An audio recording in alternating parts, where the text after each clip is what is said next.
قد كفاني علم ربي من سؤالي. الحمد للہ وکفى وسلام علی عباده الذین اصطفى اما بعد. آج ہمارا درس بڑے اہم موضوع پر ہے. وہ یہ ہے کہ آپ صلی اللہ تعالیٰ علیہ وسلم کو اپنی امت سے بڑی محبت تھی، لیکن کبھی کبھی آپ نے کسی خاص وجہ سے بعض لوگوں سے ناراضگی کا اظہار بھی فرمایا ہے.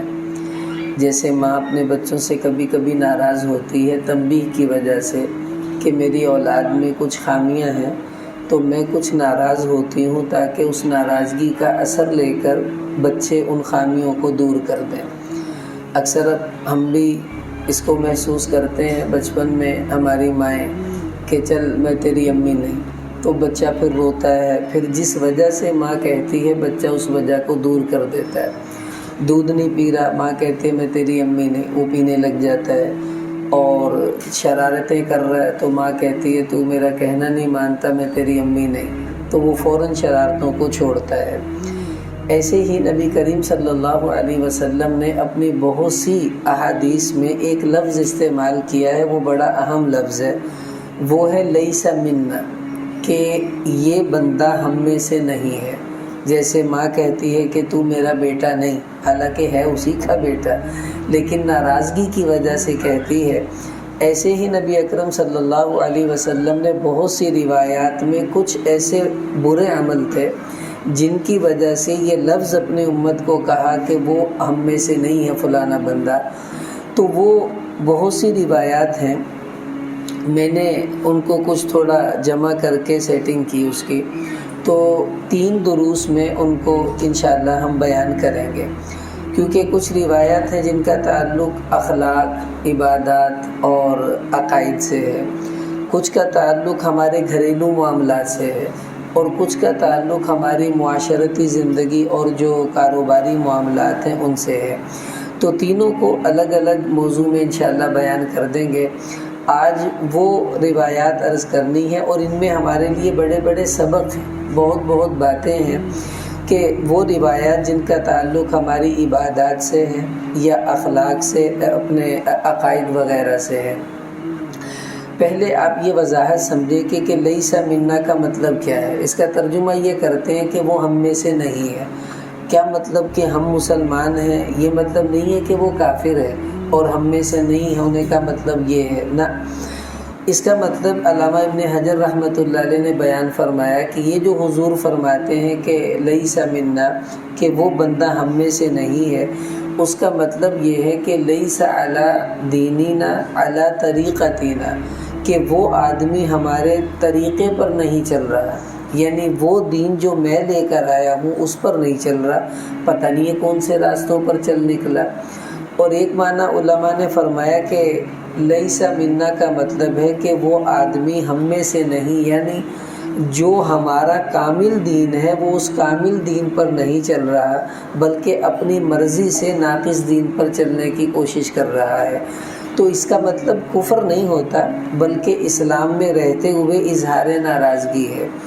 مثلا بخاری شریف میں حدیث آتی ہے، آپ صلی اللہ علیہ وسلم نے فرمایا کہ لیسا منا من لم یتغن بالقرآن، کہ جو آدمی قرآن کو خوبصورت آواز میں پڑھنے کی کوشش نہیں کرتا وہ میری امت میں سے نہیں ہے، اس کا ہم سے کوئی تعلق نہیں ہے.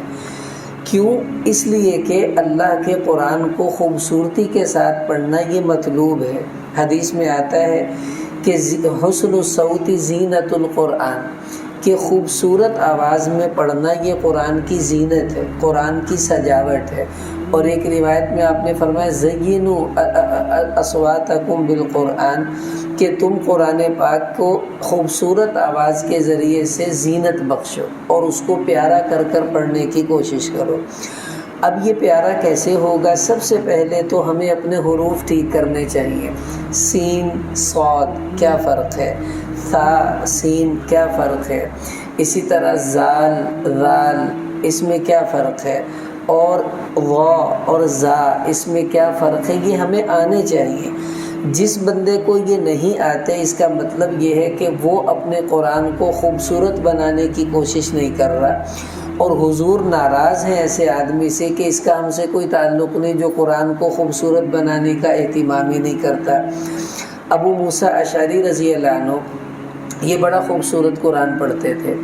ان کو حضور علیہ السلام نے فرمایا کہ تمہیں تو اللہ نے داؤد علیہ السلام جیسی خوبصورت آواز عطا کی ہے، اور ان سے حضور علیہ السلام قرآن سنا کرتے تھے، بہت شوق کے ساتھ یہ آپ کے سامنے قرآن کی تلاوت فرماتے تھے۔ تو یہ ہم سے بھی مطالبہ ہے، اب میں بھی سوچوں آپ بھی سوچیں کہ ہم نے قرآن پاک کو اچھا اور خوبصورت پڑھنے میں کتنی کوشش کی ہے آج تک، اور اس کا کتنا اہتمام کیا ہے۔ دیکھیے آواز خوبصورت ہو نہ ہو وہ اللہ کا نظام ہے، کم سے کم ہم اپنے لہجے کو اور اپنی ادائیگی کو تو ٹھیک کر سکتے ہیں، اور وہ ہمیں کرنی بھی چاہیے۔ ایک بدو تھا، وہ کہیں گزرا تو اس نے کسی سے سنا کہ اللہ تعالیٰ نے جو ہے وہ گانے کو حرام کیا ہے، تو وہ کہنے لگا اصل میں اللہ تعالیٰ نے میری آواز نہیں سنی ہوگی اس لیے گانے کو حرام کیا۔ لوگوں نے کہا کیا مطلب ہے؟ وہ کہنے لگا ایک بدو تھا قریب ہی کھڑا، وہ کوئی گانا گا رہا تھا، اس کی آواز بڑی گندی تھی، تو کہنے لگا لگتا ہے اللہ نے اس کا گانا سن لیا ہوگا اس لیے گانے کو حرام کر دیا، میرا سنتے تو کبھی حرام نہ کرتے، میں اتنی خوبصورت آواز میں گاتا ہوں۔ تو یہ جو خوبصورتی ہے انسان کو یہ چیز اللہ کے قریب کرتی ہے، جیسے ہم لباس خوبصورت پہننے کی کوشش کرتے ہیں، اپنا گھر خوبصورت بنانے کی کوشش کرتے ہیں، لیکن جب قرآن پڑھنے کی باری آتی ہے اس کو ہم خوبصورت پڑھنے کی کوشش نہیں کرتے۔ تو ہمارے نبی فرما رہے ہیں کہ جو قرآن کو خوبصورت آواز میں پڑھنے کی کوشش نہیں کرتا وہ ہم میں سے نہیں ہے، اس کا ہم سے کوئی تعلق نہیں۔ اب ایسا نہ ہو کہ یہ ناراضگی ہمارے سر پڑ جائے، تو آج سے نیت کر لیں کہ اپنے قرآن کو خوبصورت پڑھنے کا اہتمام کریں گے، کوشش شروع کر دیں، توفیق اللہ انشاءاللہ ہمیں خود ہی دے دیں گے۔ دوسری حدیث بخاری شریف کی روایت ہے، آپ صلی اللہ علیہ وسلم کے پاس 3 صحابہ گھر آئے، حضور نہیں تھے، انہوں نے حضور کی ازواج سے پوچھا کہ حضور رات کو کیسے عبادت کرتے ہیں؟ انہوں نے کہا بس جلدی سو جاتے ہیں، پھر اس کے بعد رات کو اٹھ کر تھوڑا عبادت بھی کرتے ہیں۔ وہ کہنے لگے اچھا اتنی سی عبادت، لیکن حضور تو بخشے بخشائے ہیں، وہ کچھ نہ بھی کریں تو کوئی مسئلہ نہیں ہے، ہمیں تو بہت کچھ کرنا ہے۔ ایک کہنے لگا میں آج کے بعد کبھی سوؤں گا نہیں، پوری رات عبادت کروں گا۔ دوسرے نے کہا میں ساری زندگی روزے رکھوں گا، کبھی چھوڑوں گا ہی نہیں۔ تیسرے نے کہا میں آج کے بعد شادی نہیں کروں گا، میں نہ شادی ہوگی نہ مجھے گھر کے کام وام کرنے پڑیں گے، عبادت ہی کروں گا۔ جب حضور کو پتہ چلا آپ نے ان تینوں کو بلایا اور پوچھا تم نے یہ باتیں کی؟ کہا جی کی ہیں۔ پھر حضور علیہ السلام نے فرمایا کہ دیکھو میرے بچے بھی ہیں، میری بیویاں بھی ہیں، میں رات کو سوتا بھی ہوں، عبادت بھی کرتا ہوں، میں روزے رکھتا بھی ہوں، چھوڑتا بھی ہوں، نفلی روزے۔ فرمایا جب میں یہ سب کر رہا ہوں تو تم کدھر جا رہے ہو؟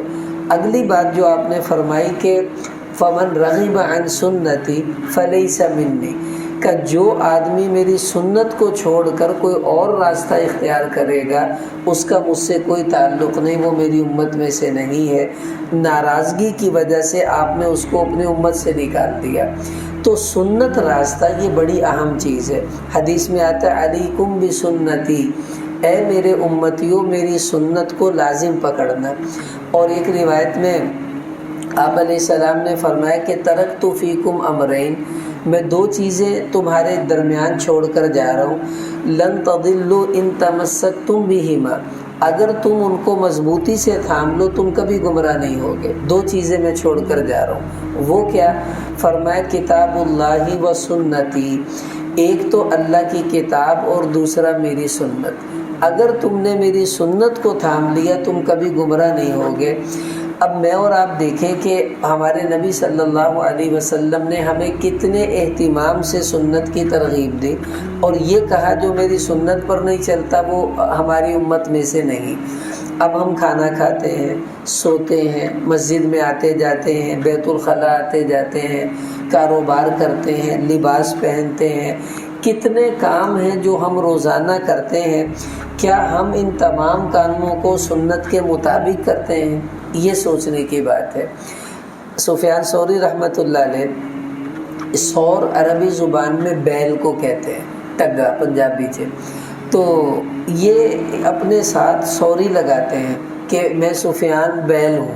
بھائی کیوں لگا دیا؟ ایک دن مسجد میں داخل ہونے لگے تو دایاں پاؤں رکھنے کی بجائے غلطی سے بایاں پاؤں رکھ دیا، تو غیب سے آواز آئی، یا ثور، او بیل، مطلب یہ کیا حرکت کر رہے ہو، سنت کے خلاف مسجد میں داخل ہو رہے ہو۔ تو فوراً تنبیہ ہوئی تو اپنا پاؤں سیدھا رکھا۔ اس کے بعد انہوں نے اپنے نام کے ساتھ یہ لفظ جوڑ لیا، سوری، کیا کہ مجھے یاد رہے کہ میں نے سنت کو چھوڑا تھا، اس کی وجہ سے یہ مجھے کہا گیا غیب سے، تو اب میں اس کو ساتھ رکھوں تاکہ مجھے ہر وقت سنت پر عمل کرنا یاد رہے۔ اب میرے عزیزوں، میں اور آپ بھی سوچیں، ہمارا کھانا سنت کے خلاف، لباس پہننا سنت کے مطابق نہیں، کاروبار ہم اپنی مرضی سے کر رہے ہیں۔ جب سارے امور خلاف سنت ہوں گے تو قیامت میں اگر حضور نے کہہ دیا کہ جو میری سنت پر نہیں چلتا میرا اس سے کوئی تعلق نہیں، تو بتائیں پھر کس کی شفاعت پر جنت میں جائیں گے؟ اس لیے آج سے نیت کریں، علماء سے اپنے ہر کام کے بارے میں مشورہ کریں، ان سے پوچھیں کہ میں نے کیسے سنت کے مطابق عمل کرنا ہے۔ ہمارے ایک ساتھی ہیں، وہ نائی تھے، بال کاٹتے تھے، تو وہ کہنے لگے میں تبلیغ میں کیسے لگا، میں نماز نہیں پڑھتا تھا، بالکل دین سے دور تھا، مجھے دین کے قریب کیا ایک نوجوان نے۔ وہ کیسے؟ وہ تبلیغی جماعت کے ساتھ سے روزے پر گیا، تو وہ بڑے فیشنی بال کٹواتا تھا، تو وہ آیا تو بیٹھا، میں نے اس کو کہا کیسے بال کاٹ رہے ہیں؟ کہنے لگا آج میرے بال ویسے کاٹو جیسے اللہ کے نبی صلی اللہ علیہ وسلم کی سنت کے مطابق کاٹے جاتے ہیں۔ میں نے کہا خیر ہے، آج تو سنت کی باتیں کر رہا تو فیشنی آدمی ہے۔ اس نے کہا نہیں یار، میں نے سے روزہ لگایا ہے، اب مجھے احساس ہوا کہ میں بال سنت کے مطابق کٹواؤں گا تو ویسے کاٹو۔ وہ کہنے لگا میں نے سوچا کہ 3 دن لگا کر جس کی زندگی پلٹ گئی اور وہ اتنا سنت کا پابند ہوا کہ اپنے بال سنت کے خلاف نہیں کٹوانا چاہتا، یہ کام ہمیں بھی کرنا چاہیے۔ تو ہم بھی بھائی اپنے اعمال میں سنت کو رواج دیں، جو سنت کے مطابق کام ہے وہ کریں، اور جو سنت کے خلاف ہے اس کو ہم چھوڑ دیں۔ اب کیا سنت ہے یہ آپ کو علماء سے پوچھ کر چلنا ہوگا۔ اس کے لیے ہمارے بزرگ ہیں، کراچی میں انتقال ہو گیا، تو انہوں نے ایک چھوٹا سا کتابچہ ہے علیکم بسنتی، بالکل چند ورقوں کا ہے، اس میں صبح اٹھنے سے لے کے رات سونے تک کی پوری سنتیں انہوں نے جمع کر دی ہیں کہ حضور علیہ السلام اس وقت کیا کرتے تھے، ظہر کے بعد کیا کرتے تھے، شام کو کیا کرتے تھے، کھاتے کیا تھے، سوتے کیسے تھے، لباس کیسا پہنتے تھے۔ تو وہ مختصر سا کتابچہ ہے، اس کا نام ہے علیکم بسنتی، وہ لے لیں تو بہت اچھا ہے۔ ورنہ اور بھی کتب ہیں جو بڑی ملتی ہیں جن میں سنتوں کو بیان کیا گیا ہے، مثلا سنن و آداب، یہ ایک کتاب ہے، ہندوستان کے ایک مفتی ہیں، مفتی ابو بکر صاحب، بہت اچھی کتاب ہے، اس کا مطالعہ کیجئے۔ سنت حبیب ایک کتاب ہے، وہ بھی اچھی ہے سنتوں کے معاملے میں، اس کا مطالعہ ہم کریں۔ علماء سے پوچھیں، کتابوں کو دیکھتے رہیں، پھر ہمیں موقع کی سنتوں کا علم ہونا انشاءاللہ شروع ہو جائے گا، پھر حضور ہمیں نہیں کہیں گے کہ اس کا مجھ سے کوئی تعلق نہیں ہے۔ ایک حدیث میں آپ صلی اللہ علیہ وسلم نے فرمایا کہ لیس منا من تشبہ بغیرنا، کہ جو آدمی ہمیں چھوڑ کر دوسری قوموں جیسا بننے کی کوشش کرتا ہے وہ ہم میں سے نہیں ہے، اس کا ہم سے کوئی تعلق نہیں ہے۔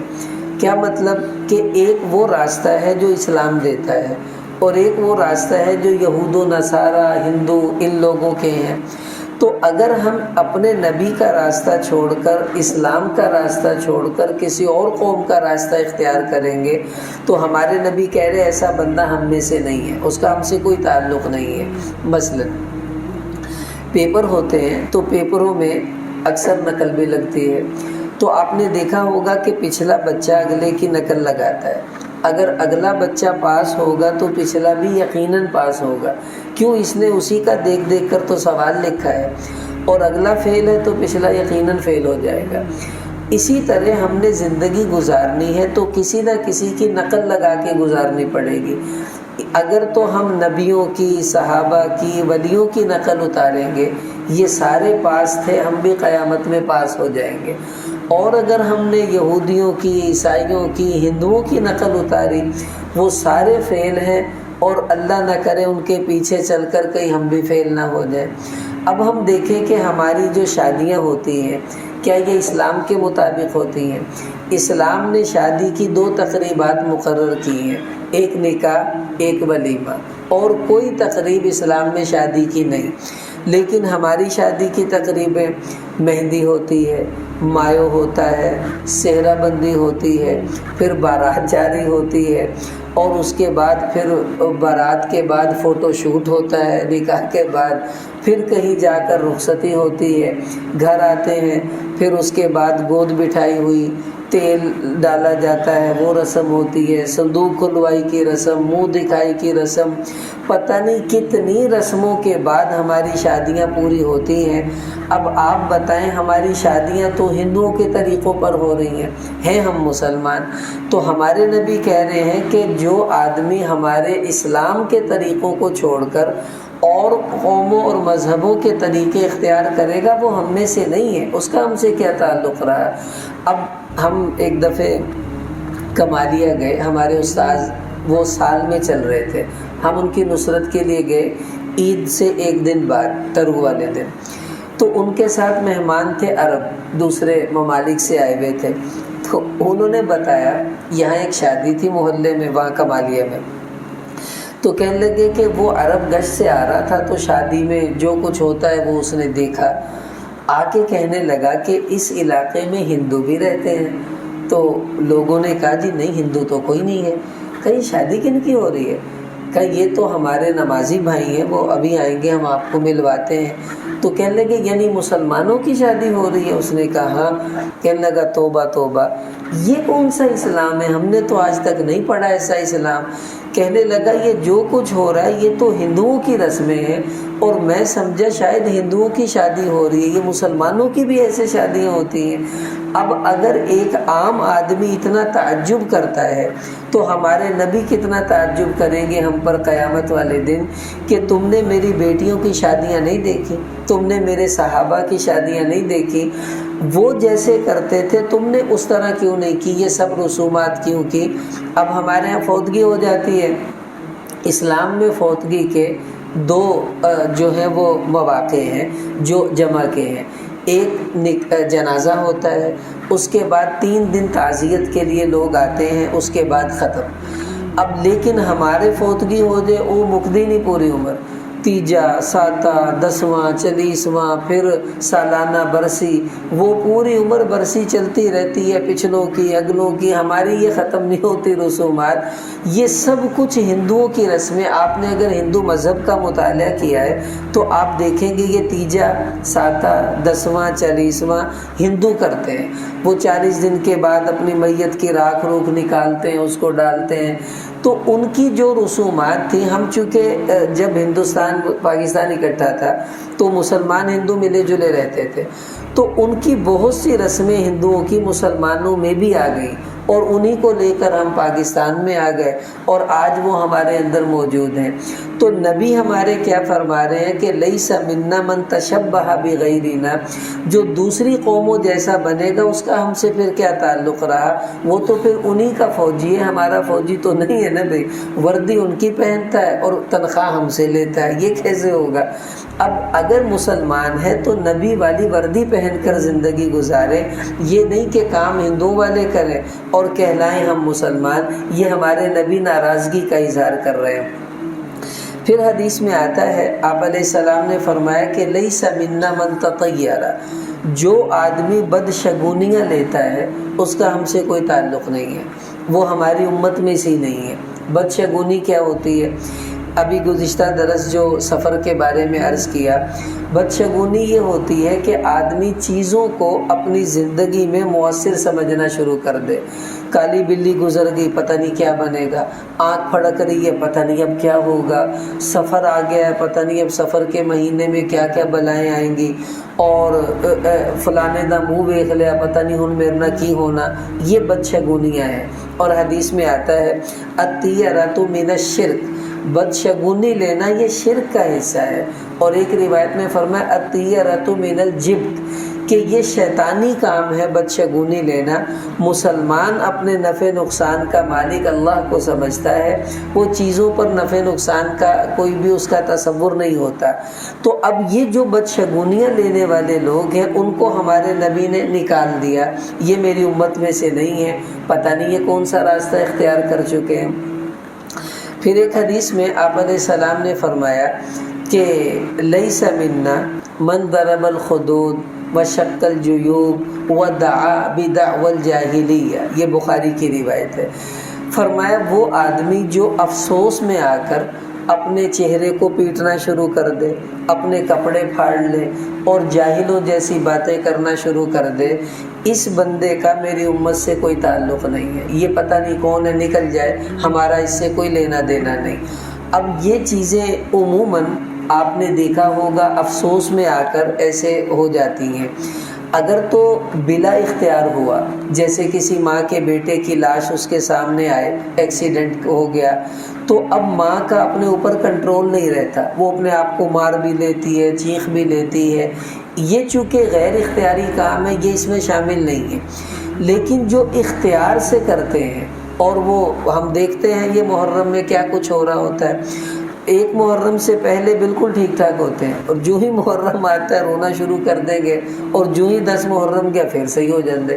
تو یہ ایک آٹومیٹکلی جو ان کے اوپر کیفیت طاری ہو رہی ہوتی ہے، یہی ہے جو اس روایت میں بتائی گئی ہے.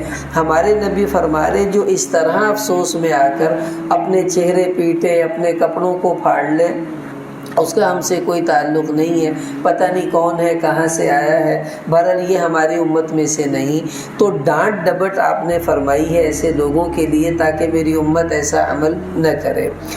پھر ایک روایت میں آپ صلی اللہ تعالی علیہ وسلم نے فرمایا کہ من حلف بالامانہ فلیس منا، کہ جو آدمی امانت کی قسم اٹھائے، مثلا یوں کہے کہ مینوں امانت دی قسم. یہ ایک مثال ہے. جیسے ہمارے معاشرے میں مینوں ابے دی قسم، مینوں امی دی قسم، یا مجھے جو ہے وہ فلانے کی قسم. تو قسم اللہ کے علاوہ کسی کی بھی اٹھائیں گے، یہ بات اللہ تعالیٰ کو پسند نہیں ہے. حدیث میں آتا من حلف بغیر اللہ فقد کفر او اشرک، جس بندے نے اللہ کے علاوہ کسی کی بھی قسم اٹھائی مخلوق میں سے کہ مجھے فلانے کی قسم یا ولی کی قسم یا کسی نبی کی قسم، فرمایا اس آدمی نے ایسا عمل کیا جیسا کہ کافر کرتے ہیں یا جیسا مشرک کرتے ہیں. قسم اگر اٹھانی پڑے تو صرف اللہ کی قسم ہے، اس کے علاوہ کسی کی قسم اٹھانا شرعاً منع ہے، یہ جائز نہیں ہے. میں نے اس پہ تفصیل اپنے ایک درس میں کافی عرض کر دی تھی. اب ہم یہ دیکھیں کہ اگر کبھی قسم اٹھانے کی نوبت آئے تو غیر اللہ کی قسم نہیں اٹھانی چاہیے. اس پر ہمارے نبی نے ناراضگی کا اظہار کیا ہے کہ اگر قسم اٹھانی ہے تو اللہ کی اٹھائیں. کیوں؟ دیکھیے قسم اس کی اٹھائی جاتی ہے جو بڑا ہوتا ہے، تو اللہ سے بڑا تو کوئی نہیں ہے، اللہ اکبر. پھر کیوں ہم کسی کی قسم اٹھائیں؟ قسم اس کی اٹھائی جاتی ہے جس سے سب سے زیادہ محبت ہوتی ہے، اور اللہ سے زیادہ ایمان والوں کو کسی سے محبت نہیں ہونی چاہیے، اس لیے اللہ کے علاوہ کسی کی قسم بھی نہیں اٹھانی چاہیے. تو اس کا بھی ہمیں اہتمام کرنا ہے. پھر ایک روایت میں آپ صلی اللہ علیہ وسلم نے فرمایا کہ لیس منا من تشبہ بالرجال من النساء ولا من تشبہ بالنساء من الرجال، کہ جو مرد عورتوں جیسا بننے کی کوشش کریں اور جو عورتیں مردوں جیسا بننے کی کوشش کریں، ان کا ہمارے سے کوئی تعلق نہیں ہے، یہ میری امت سے ہی نہیں ہے، حضور نے ان کو نکال دیا. اب یہ کون ہے؟ یہ بیچارے وہ ہیں جو اپنے اوپر مطمئن نہیں ہوتے. بہت سے لوگوں کو اپنی ذات پر اطمینان نہیں ہوتا، وہ پریشان رہتے ہیں کہ یار مجھے اللہ نے مرد کیوں بنایا، مجھے عورت ہونا چاہیے تھا. وہ پھر عورتوں جیسی شکل بناتے ہیں، عورتوں جیسے بال رکھتے ہیں، عورتوں جیسے کپڑے پہنتے ہیں اور ویسی ہی حرکتیں کرنے کی کوشش کرتے ہیں۔ ہمارے ایک دوست بتانے لگے پارلر میں عورتیں کماتی ہیں، مرد زیادہ آنے لگ گئے ہیں، وہ زیادہ میک اپ کرواتے ہیں، مرد عورتوں سے بھی زیادہ۔ کیوں کرواتے ہیں اب یہ اللہ بہتر جانے کیوں کرواتے ہیں۔ ہم ایک دفعہ بازار میں گشت کر رہے تو میں اور ایک ساتھی ہم جا رہے تو ایک دکان پر کوئی بڑے بالوں والی خاتون مجھے محسوس ہوئی، بھی عورت ہے، تو میں نے ایک دم نگاہ پڑی تو میں نے چہرہ نیچے کر لیا، تو ہلکا سا میں نے کہا استغفر اللہ، تو ساتھ والے نے سنا، وہ ہنسا۔ میں نے کہا کیا ہوا؟ مجھے کہتا مولوی صاحب منڈا وا کڑی نہیں ہے گی۔ میں نے کہا ہے؟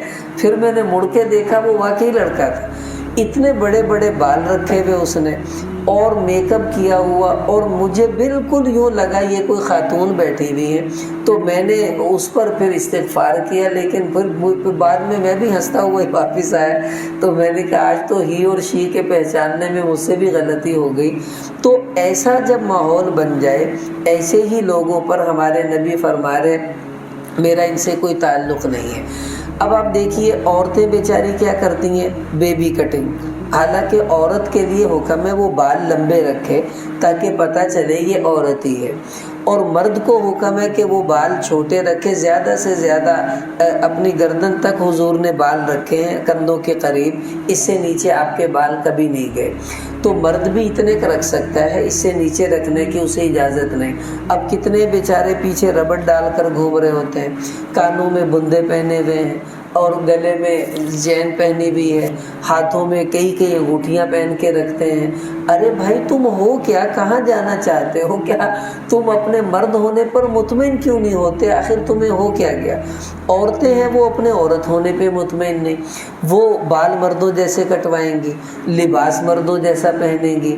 اب مرد کو حکم ہے کہ اس کا ٹخنا ننگا ہونا چاہیے، شلوار اونچی ہو، لیکن آج کل مرد عورتوں کی طرح شلوار نیچے رکھتے ہیں اور عورتیں مردوں کی طرح شلوار اوپر رکھتی ہیں۔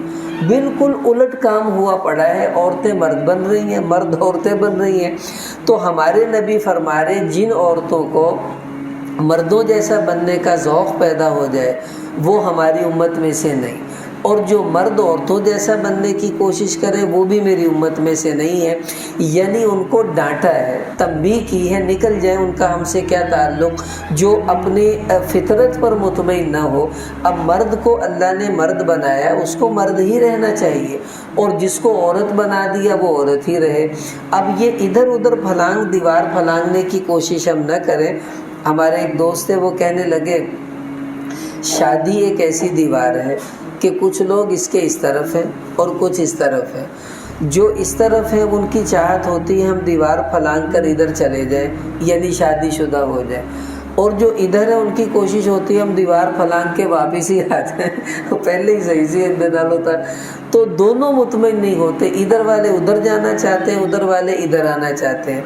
آج کل یہی حساب ہے کہ مرد ادھر ہیں، عورتیں ادھر ہیں، وہ دیوار پھلانگ کے ادھر جانا چاہ رہے ہیں، یہ دیوار پھلانگ کے ادھر آنا چاہ رہی ہیں۔ حالانکہ دونوں کو اپنے اپنے طور پر راضی ہو کر اللہ کے حکموں کو پورا کرنے کی فکر کرنی چاہیے۔ لیکن اب عجیب حالت ہو رہی ہے، ہمیں تو سمجھ نہیں آ رہی معاشرہ کہاں جا رہا ہے۔ تو یہ وہ کچھ روایات تھیں جن کا تعلق ہماری عبادات اور ہمارے عقائد وغیرہ سے تھا۔ اب ان میں دیکھیں، اگر ہم میں ان میں سے کوئی بات پائی جا رہی ہے تو بھائی آج توبہ کریں، ہم اللہ سے معافی مانگیں اور کوشش کریں کہ ہم ان چیزوں کو ختم کر دیں، کہ ایسا نہ ہو کہ آج نبی کہہ رہا ہے کہ یہ ہم میں سے نہیں، اس کا ہم سے کوئی تعلق نہیں۔ اب آپ دیکھیں، آپ شادی پر جائیں اور وہاں پر حال میں وہ کہیں کہ جی جن کے پاس کارڈ ہوگا وہی جا سکتے ہیں، باقی اندر نہیں جا سکتے۔ آپ نے سفر بھی کیا، بھوک بھی لگی ہوئی ہے اور کارڈ آپ کا گم ہو گیا۔ اب اندر وہ جو باقی تو اندر چلے گئے، آپ باہر کھڑے ہیں، گارڈ کہتا ہے کارڈ دکھائیں، وہ آپ کے پاس ہے نہیں۔ تو اندر سے اگر وہ جو جن کی شادی ہے وہ کہہ دیں جی آنے دیں گے تو ہمارا رشتہ دار ہے، یہ ہم میں سے ہی ہے، تو آپ اندر چلے جائیں گے۔ اور اگر گارڈ کہے جی انہوں جانتے ہوئے بندہ کہہ رہا ہے میں انہاں دا واقف ہاں، کارڈ اندے کو نہیں، اور آپ کہہ دیں نہیں یہ ہم میں سے نہیں، تو اب بتائیں کہ اب آپ کو کتنا افسوس ہوگا کہ یار اب میں اندر نہیں جا سکتا۔ اسی طرح جنت کے معاملات ہیں کہ اگر ہمارے نبی نے کہہ دیا وہاں بھی یہ ہم میں سے نہیں تو ہمیں کوئی جنت میں داخل نہیں ہونے دے گا۔ ایک ہی ذریعہ ہے اپنے نبی کی شفاعت مل جائے، اور یقین کریں یہ جو کہتے ہیں نا ہم میں سے نہیں، یہ ایسے بات نہیں، یہ بہت خطرناک معاملہ ہے۔ ایک جماعت ایک گاؤں میں گئی ہوئی تھی، تو امیر صاحب نے کہا بھی کوئی ساتھی اکیلا باہر نہ جائے، اور یہ اصول ہے جماعت والے ہمیشہ 2 جاتے ہیں۔ تو ایک ساتھی رات کے ٹائم کھانا وانا کھایا تو اس نے کہا اب سب لیٹے ہوئے میں تھوڑا گھوم پھر رہا ہوں، وہ اکیلا ہی باہر نکل گیا، تو باقی ساتھی سو گئے۔ تو گاؤں میں کہیں چوری ہو گئی رات کو، تو لوگوں نے شور مچایا، تو چور تو ہاتھ نہ آیا، یہ ساتھی گھوم رہا تھا، انہوں نے کہا بندہ اپنے چکدا نہیں ہے، یہ چور ہے پڑھ لو۔ وہ کہ بھائی میں جماعت والا ہوں، وہ کہتے جماعت والے تو اکیلے پھرتے ہی نہیں ہیں، تو کہاں سے جماعت والا ہے؟ اس کو لے گئے تھانے، پولیس والوں نے کہا ہاں بھائی کون ہو؟ چور تم ہی ہو؟ اس نے کہا جی میں جماعت والا ہوں۔ کہا جماعت والے تو اکیلے پھرتے ہی نہیں ہیں۔ اس نے کہا دیکھیں مجھے کچھ مت کہیے، آپ مسجد میں ہمارے امیر صاحب سے پوچھ لیں، تو اگر وہ کہہ دیں میں جماعت والا ہوں پھر تو مجھے چھوڑ دیں گے نا۔ کہا ہاں ٹھیک ہے۔ انہوں نے ایک پولیس والا بھیجا، وہ گیا، اب سب سوئے ہوئے تھے، انہوں نے دستک دی، دروازہ کھولا، امیر صاحب آنکھیں مسلتے ہوئے آ رہے ہیں، جی بھائی خیریت ہے؟ کہا جی آپ کے ساتھی پورے ہیں؟ اب امیر صاحب کو تو کوئی پوچھ کے باہر گیا ہی نہیں تھا، انہوں نے ذہن سے ابھی پورے ہی ہے، وہ کہتے جی پورے ہی ہیں۔ انہوں نے کہا ایک بندہ وہاں کہہ رہا ہے میں جماعت کا ہوں۔ کہا نہیں وہ ہم میں سے نہیں ہے، پتہ نہیں کون ہے، ہمارے ساتھی پورے ہیں۔ اب اس نے تھانے دار نے کہہ دیا، وہ کہتے ساڈے بندے پورے ہیں، ساڈا بندہ نہیں ہے گا۔ لو جی ساری رات پھر اس کی چھترول ہوئی۔ پھر صبح امیر صاحب اٹھ کے انہوں نے کہا بھی ساتھی پورے ہیں؟ تو ساتھیوں نے کہا جی ایک ساتھی نہیں ہے۔ اس نے کہا بے وہ رات کو تو پولیس والا آیا تھا، کہ وہ ہمارا ہی تو نہیں۔ اب جب صبح گئے تو وہ واقعی انہی کا ساتھی تھا، لیکن اس وقت تک بہت دیر ہو چکی تھی، اس کی بہت پٹائی ہو چکی تھی۔ تو یہاں سمجھ میں آتا ہے کہ یہ لفظ کے ساڈے چو نہیں، یہ کتنا بڑا سانحہ اس سے برپا ہو سکتا ہے۔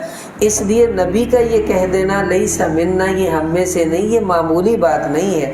اگر حضور نے کہہ دیا پھر ہمیں کوئی گھاس نہیں ڈالے گا، قطعاً اللہ کی کسی رحمت اور نعمت کو ہم نہیں لوٹ سکیں گے۔ اس لیے ان اعمال سے ہمیں توبہ کرنی چاہیے۔ بہرحال یہ کچھ اعمال تھے۔ اب آئندہ جو درس ہوگا اس کا تعلق ان عملوں سے ہے جو ہمارے گھریلو معاملات سے متعلقہ ہیں، میاں بیوی کے، اسی طرح چھوٹے بڑوں کے، پڑوسیوں کے۔ اس میں بھی ہمارے نبی نے ایسے ہی لفظ استعمال کیے کہ فلانا جو یوں کرتا ہے وہ ہم میں سے نہیں ہے، تاکہ ہمیں اندازہ ہو کہ ہمارے نبی کی کتنی گہری نگاہ ہے ہماری گھریلو زندگی پر۔ وہ انشاءاللہ درس کر دیے جائیں گے۔ اللہ تعالی ہمیں عمل کی توفیق عطا فرمائے۔